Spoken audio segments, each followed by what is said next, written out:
and then I think we're going down to just south of Belfast this afternoon just to find somewhere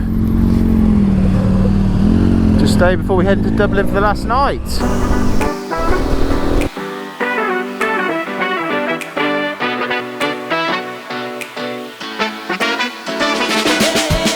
Bushmills and the Giant's Causeway.